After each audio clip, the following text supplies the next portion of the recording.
Pete called me up and we ended up having a meeting, and he goes, okay, look, we're opening the game up, we're looking at the design doc, and we want to, change some things, make some things better, and we're going to have about 30 to 40 roles, and I want name talent in every single one of them. You moving in on Miami? This man is crazy. Scarface can't just be what everybody else is doing. It has to be something beyond that. The decision was made early on that we want to cast all of, even some of the minor parts, with name talent, and that talent that's really good and fit the part, most importantly. Not looking just to cast a bunch of names to cast a bunch of names. Say hello To my little friend. All those characters work for the game and make the gameplay experience better for the player.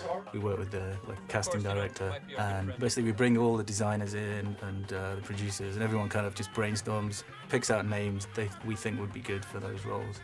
And then we narrow it down, and then it's like, basically it's just the people we really want, and if they're into Scarface, and a lot of people are and were, Come on in and see what we do. then they're more than willing to sign up for something like that. Get away from me, you hairy back little monkey. No, when I got the call to do this, it was such a thrill. I would have done it for free. I kept saying I would have done it for free. And they haven't paid me yet, so I think they might not pay me after saying that, which is cool too, but it's all good. We view the game from a worldwide basis. We want fans of, the game in Spain or England, wherever, all over the world, that they have characters in the game that sort of are local celebrity talent that they identify with. Like Ricky Gervais is, from the UK. There's a job going at Mickey D's. I can put a word in for you. If you fuck off. Obviously we wanted him to come in and do a kind of a badass kind of character. He took it into a direction which was like, it worked really well. Maybe try one that. What the fuck are you doing? No, I'm not going to say that. It's rude. I play a drug contact who thinks he's tough, thinks he knows the score, swears a lot. Fuck off. I made him sort of like a bloke who came from Reading but has lived in London for a while. That's the accent I was trying to do. And I think I pulled it off. And this is a training video for schools, yeah? I think we really tapped into the humour as well with people like Ricky. James Woods is another example of someone who was great at just taking what we'd had on paper and really kind of bringing it to life. I don't care about anything about you except your cup size. One of the things I love to do in these games, because I always laugh when they put a little funny stuff in, even the way the sounds they make when some guy dies in a thing, like, whoa, I just love that stuff. So he has a lot of reactions when things happen to him, and I like to be able to slide a little humor into these games, because I think people really appreciate them. If you're wanting free legal advice, how about a little head? Robert Loggia signed on, and Stephen Bauer, and the chainsaw guy. Oh my God, that's huge. The material that we did today, I find it quite intriguing. The dialogue was amusing, trenchant, the ability to use the four-letter word like in Scarface, where the F word was used over 200 times. What the fuck? Didn't your mama teach you any fucking manners? It's whiter than my fucking hick brother. Fucking loser. It isn't like some cleaned-up version of something where it becomes antiseptic almost. Actually, it brought back feelings of nostalgia and happiness in spending the day with you this way. Don't get high on your own supply. We pick up the film at a point where Manny's already dead, so we're not going to change that fiction. But we love Stephen Bauer, and we really wanted to get him in the game, so we simply brought Stephen Bauer back to play another part, because we felt like if we're going to do Scarface, you got to go get the rest of the cast. They're two different characters with different needs and purposes. One is a Sandman, who's kind of a cool entrepreneur, should I call him.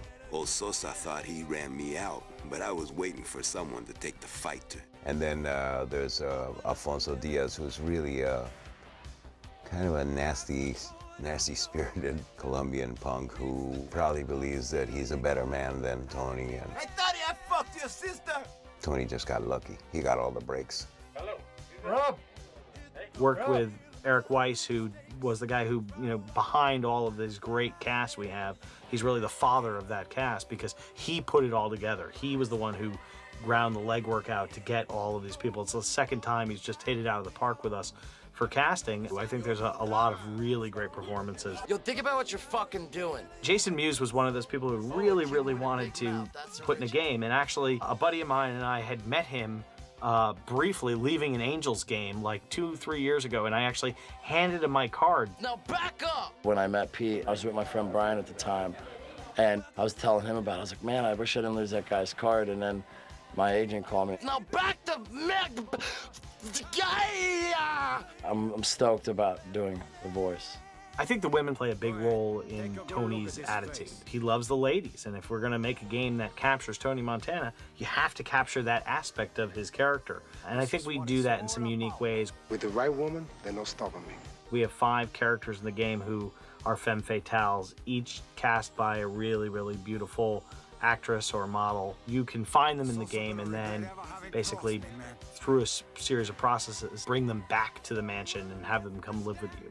You want to fuck with me? A little J-Lo mixed with maybe some Jamie Presley from My Name is Earl, whatever that show is, real trailer trash, and Hoochie Girl, got a big ass. I think she's got a good ass. I don't know. Why don't you ask your dead mother? Jillian Barberie just loves Scarface so much, and she loves to talk about it. It's a big reason why she's in the game. Of course, my first thought was Diane. Who the hell was Diane? I'm playing Diane. I remember Diane. So of course it's, after Tony comes back, which, I was thrilled to be part of. Are you kidding? Thrilled. I hope she's hot, though. I have seen fucking chihuahuas with more balls than that. One of the other guys we recorded for this game was Lemmy, and he's kind of a unique character. We wanted to use someone like this in the role of the gun bender. You need something, Montana? I hook you up. Everyone's really different. Like, you take someone like Oliver Platt. Oliver Platt comes in here, he knows exactly what he wants to do. He's very clear on what he's doing.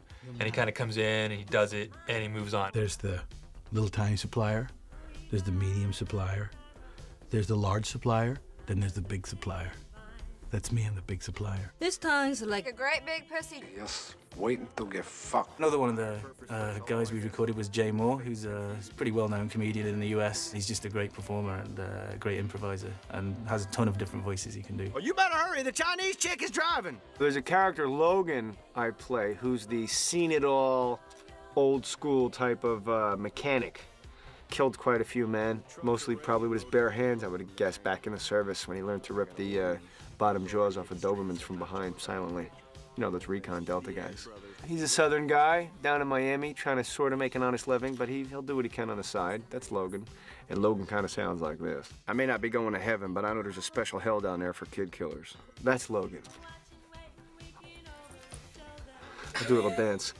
And then the other guy is Boca. Hey, how's it going? You gonna stand there all day? Huh? Who's your daddy? Jimmy Boca is the kind of tweaky, maybe a little too much speed, cocaine, or other, upper, too much coffee guy. You strapped? Huh? You carry? You wired? And he's more like a New York, he's kind of out of it, crazy guy like this, like, hey, who's your daddy? Who's your daddy?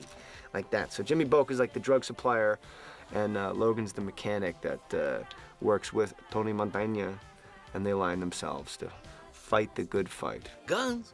We don't need no stinking guns. Cheech Marin, Tommy Chong, Tommy Lee, on and on through the cast is just a wonderful reflection on the popularity that the Scarface character has in popular culture today. I love it. I love my character. It was quite a stretch, for me. I'm really not used to playing a drugged-out hippie. Hey, let's go smoke some shit, man. Did you see I'm just typecast. I just can't help it. Excuse me, sir. Can you tell me? Ooh.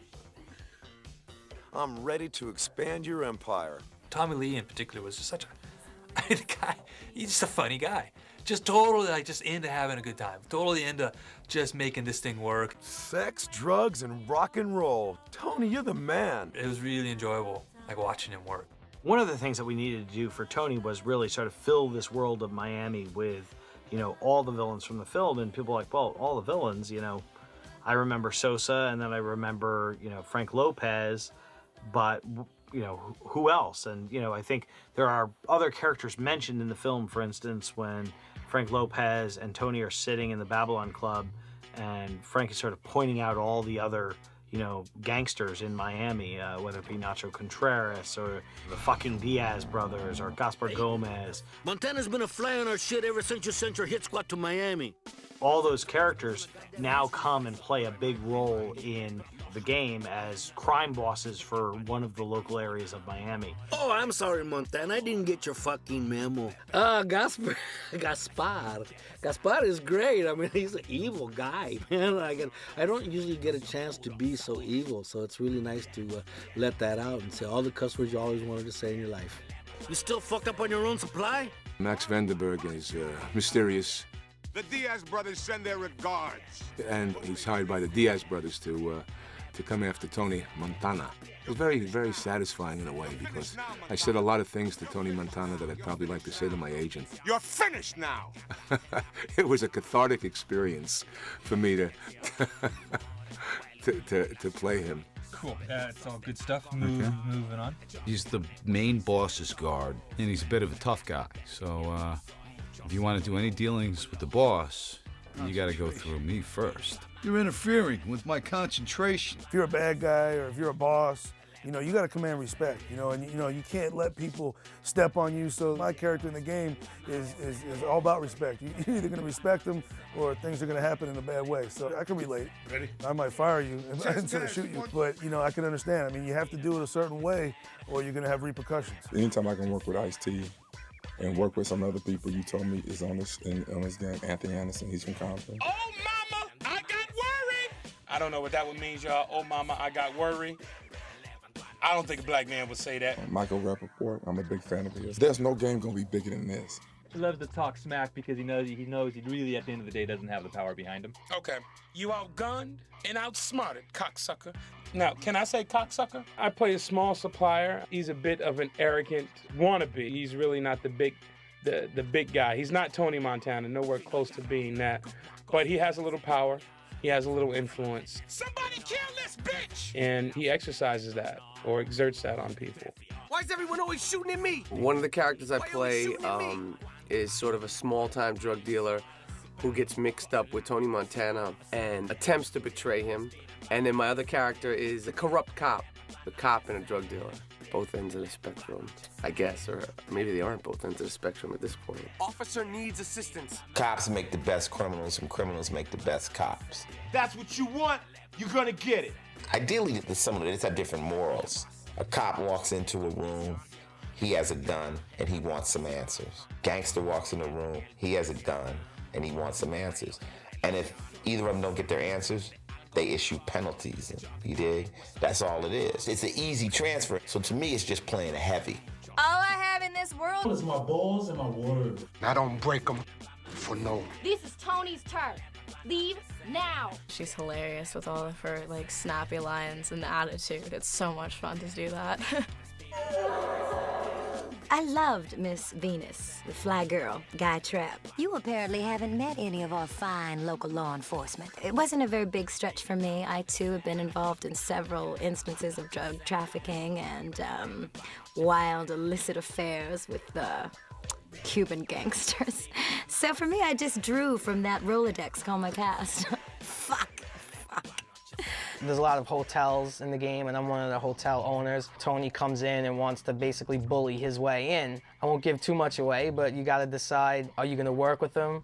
And then Tony basically goes off, has to do a favor for the hotel owner, and he becomes partners with certain hotels. You wanna fuck with me? This is a southern peach that has a hard pit, so you don't wanna really mess with her. At the same time, she's very genteel on the outside. Say hello to my little friend. There's something nice about the dimensions of that in the way the script progresses and gets revealed. Look like you've done pretty well for yourself. Well, this? Just climbing the corporate ladder. You know how it is. Jerry the Banker was a joy to do because he's so smooth. It was great to interface with, the Tony character, who's pretty wild. Oh, the recording's excellent. It's Eric just Weiss excellent. was able to find anybody on our wish list and make it happen. It was almost like we were doing an independent film because we were getting people to come in for much less than they normally would. Why? Because Scarface is a really, really big draw, and that really helps. It didn't even matter if I had a name. I just wanted to be a part of the Yao Ming, you feel me? Epic comes to mind. This is Scarface. It don't get no bigger than that. And that's a wrap. Now get out my face.